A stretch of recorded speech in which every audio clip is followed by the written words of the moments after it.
away from the deadline set by the IEC for the submission of the candidate list as well as the payment of deposits to the IEC. Joining me now to talk about the importance of this and the upcoming local government elections, Patriotic Alliance leader Gayton Mckenzie, One SA movement leader Mmusi Maimane, and African People's Socialist Party leader Hlabirwa Matume. And you are part of this conversation tonight. Send us your WhatsApp questions and your comments to 072-110-5584, or you can tweet us at Newzroom405. And we ask the question in particular, does the electoral law that regulate participation in election create a barrier for citizens wishing to participate in the local government elections? Let's get your views tonight. Gentlemen, good evening and thank you very much for your time and joining us tonight on In Focus. Let's first and foremost begin with the extension of the deadline by the IEC. Previously, when the NFP couldn't pay the deposit on time, they went to court, and the court said, look, there is no obligation in law by the IEC, by the way, to extend the time and allow parties or individuals to be compliant. This time around, the IEC deciding to push the deadline from 5 p.m. to 9 p.m. Anything untowards about that? I mean, the ANC just flatly said we did not ask the IEC to postpone.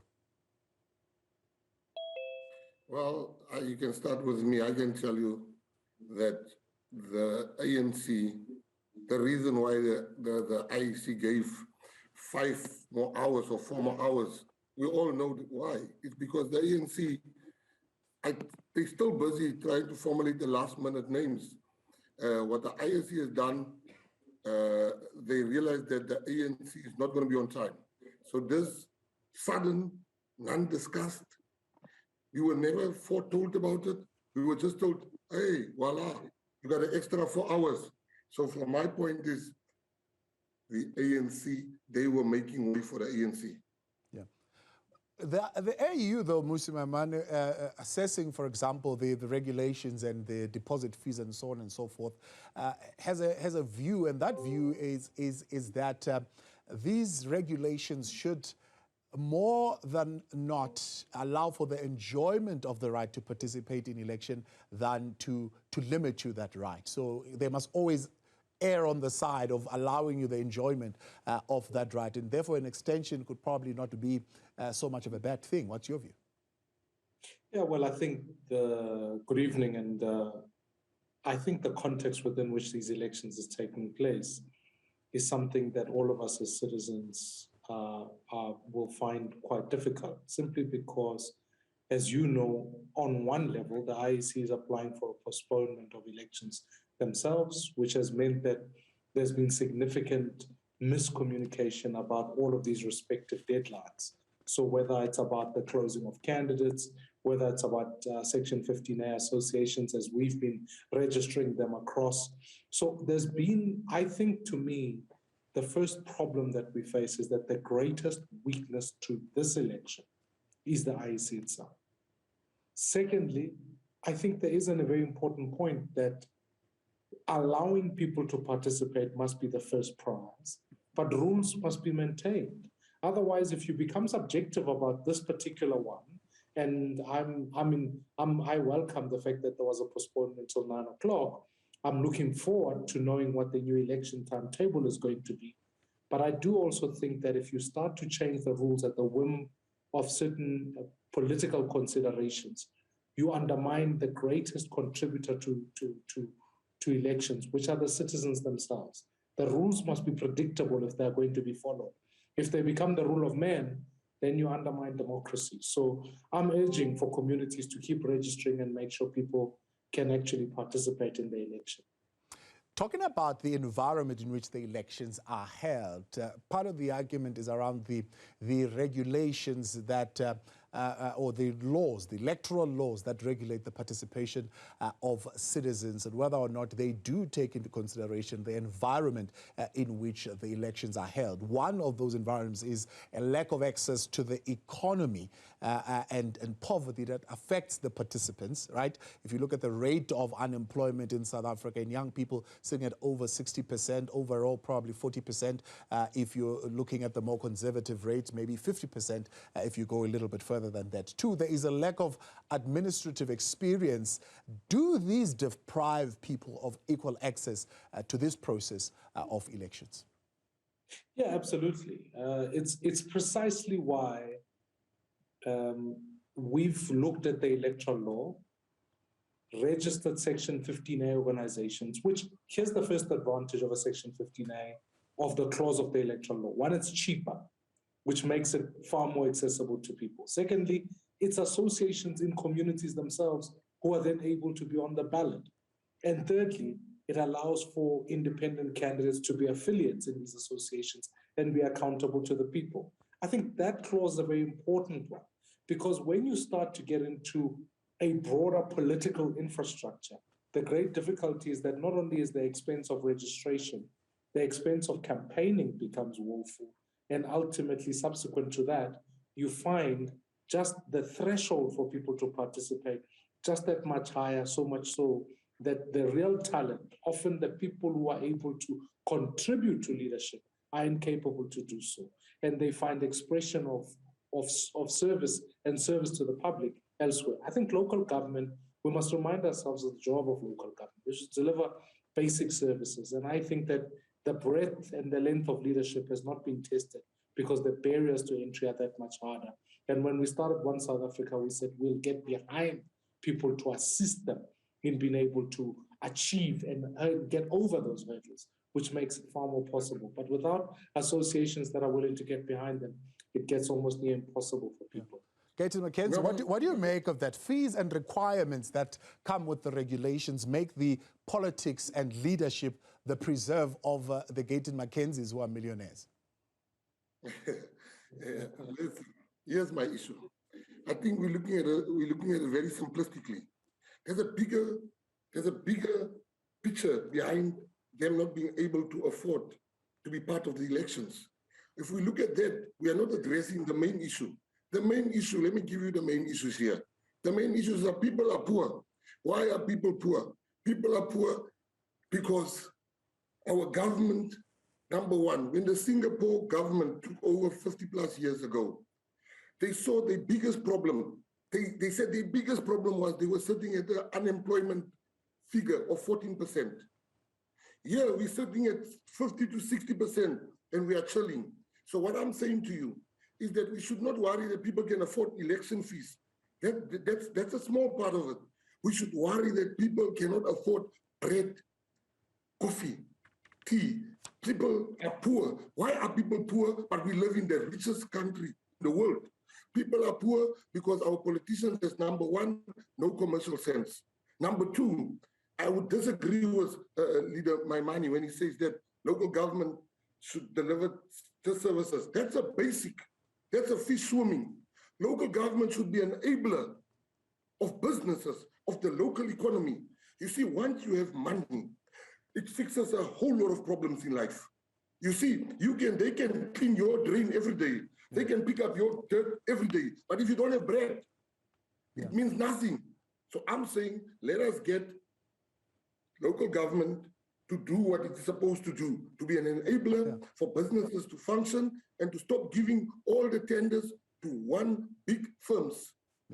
But that's precisely the argument, though, Gayton, the commercialization of the participation in leadership. If I can't afford bread, if I can't afford coffee, never mind the fact that I could have great leadership skills and I could understand the problems of my local community, just by the mere fact that I can't afford that 1,000 rands or that 3,500 rands, I am left out of this process. You know, to be honest with you, that is a problem. That is a problem. But it goes back to what I'm saying. If you were being enabled and if you had businesses and you were looked after, 3,500 would be nothing for you. So the problem should not start that we should not just want them to be part of the election. We should want people to live like people live with 80% of the world's platinum is here. We are the leader in the world's platinum. We are leaders in gold. We are leaders in diamonds. Iron ore. We should be living like kings and queens in this country. Then we will have the best election. We will have the best election. People will have the brightest and the best, and not only the ones that can afford some money, and then they are there leading. So basically what I'm saying is that Let us worry little about not having the best, being able to afford now.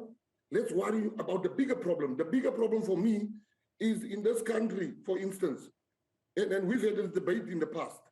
In this country, for instance, people don't have jobs.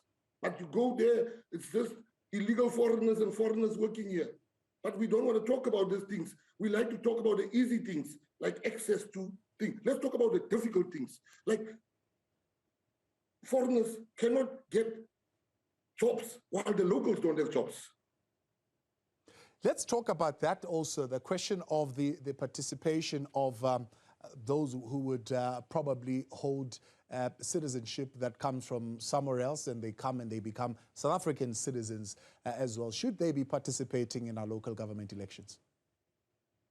Only if, you see, for me, it's if you move to America and you go through the right channels and you become an American citizen. Of course, by all means. But if you come here like they are coming here over the fence and they are coming here over through the rivers, they should not only, you talk about the election, they should not even have a job here. They should not even be here.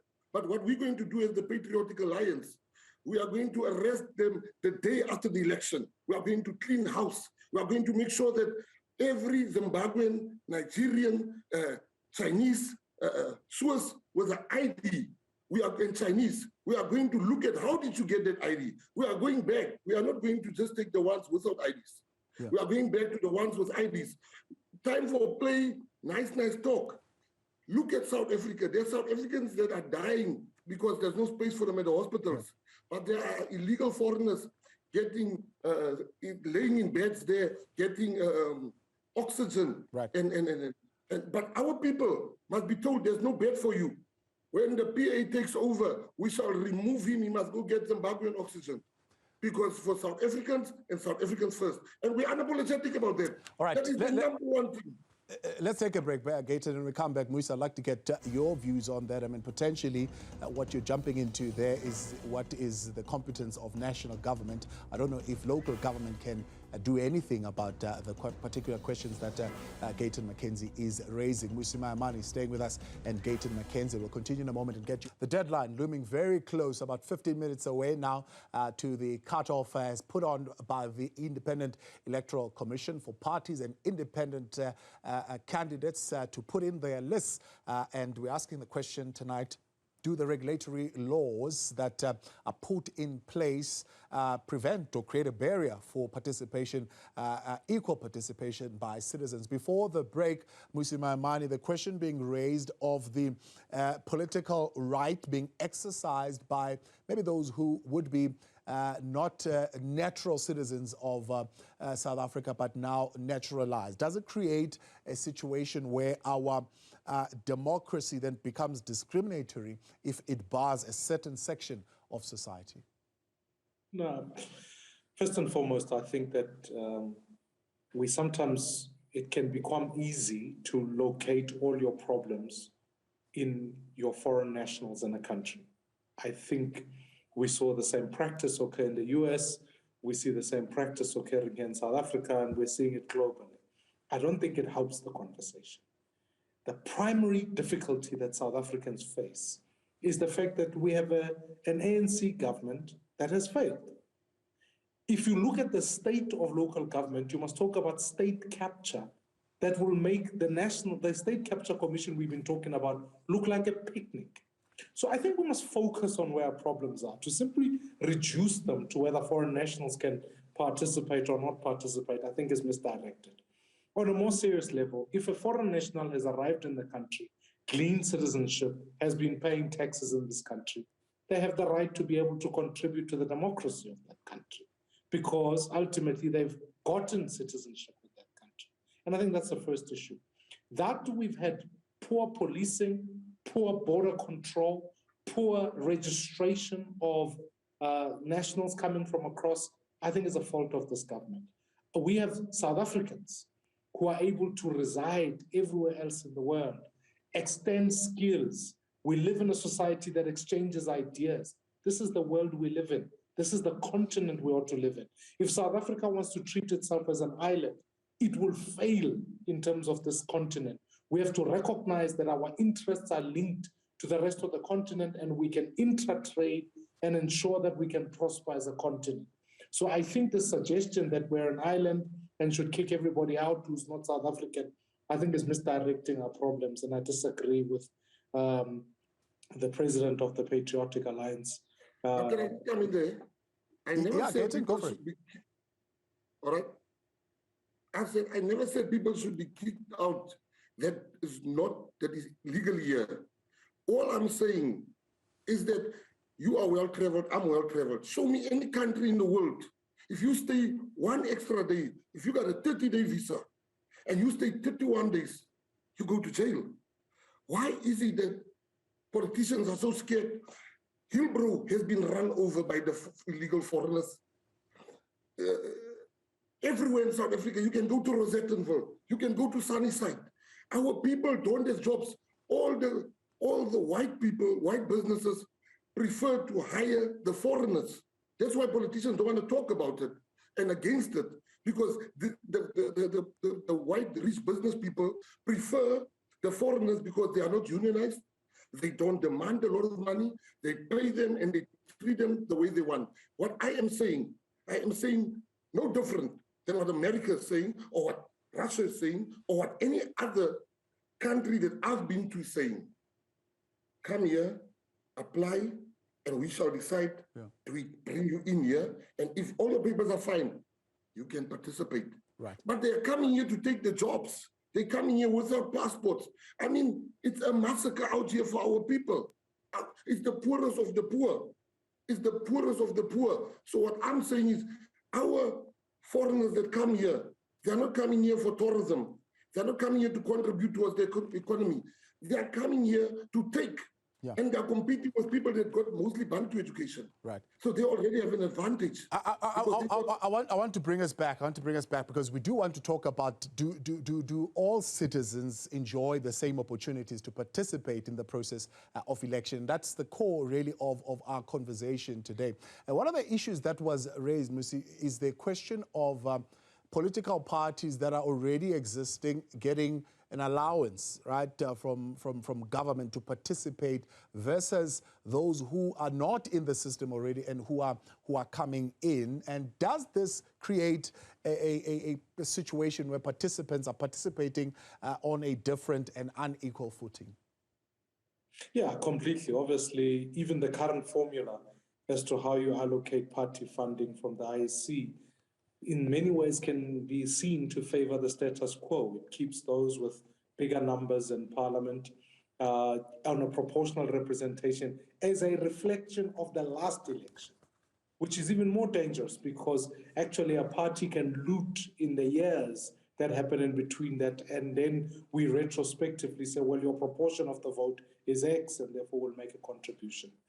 My sense of the issue is that the flaw of our democracy is that we've left the people behind. Political parties, in many ways, we create this elite project, and ultimately we impose that will on the people without the people contributing it. When you look at the lists that have been tabled in today, there are going to be candidates that are going to be, the community is told, this is your candidate. The community does not know the person, they've never seen them, the person just arrives. And then once they finish being voted, the person leaves. So these dilemmas are the ones that even make it more impossible for this party funding process to work, because at the end of the day, we should have a grassroots up approach, certainly as a democratic practice. It's why I want power back to the people. It's why I want to make sure that citizens on the ground, people can nominate their people, hold them accountable, so that if Mmusi Maimane is standing in Ward 15 of Soweto, let the people of Ward 15 in Soweto nominate Mmusi, and if Mmusi doesn't deliver, let them remove them. And then when that happens, if Mmusi does a job, it is then incumbent on those people and the local businesses around to support Mmusi's candidacy going forward. That way, we give more access to more people. But the more we rely on national infrastructure and the IEC funding, we are going to retain status quo on a long period of time. Gayton, what's your candidate list looking like? In a country where 34% of the population is young people, the ANC telling us only 25% from their popular vote is going to be young people, and 50% gender equality. However, when it comes to the popular vote, they are saying, unfortunately, no women were in the majority as far as the ward candidates are concerned. What are your numbers looking like? Well, let me first start by saying that, you know, I agree partly with what Mmusi is saying. We also, the PA does not get party funding. And secondly, what makes us different and why we are the fastest growing party in this country is because any person, we don't have interviews with candidates, we have interviews with people to say a person's heart, whether the person is educated. PA is probably one of the few parties in this country where a person with zero education, but with a big heart for their community can be part of it. And I can tell you, the Patriotic Alliance, we have, of all our mayors, 91% of our mayors are under 50 years old. We got under 50, our mayors. Our councillors, you can see in El Rado Park, you can go and see in Reveille where we have councillors. Those are very young people. They are, I mean, the council in Reveille is in the 20s, because we believe that we are against what the ANC is saying. They say that you cannot get a job if you are in your 50s. But they are 70-year-olds, 75-year-olds in parliament, sleeping, getting a salary, but they don't want the population to get jobs.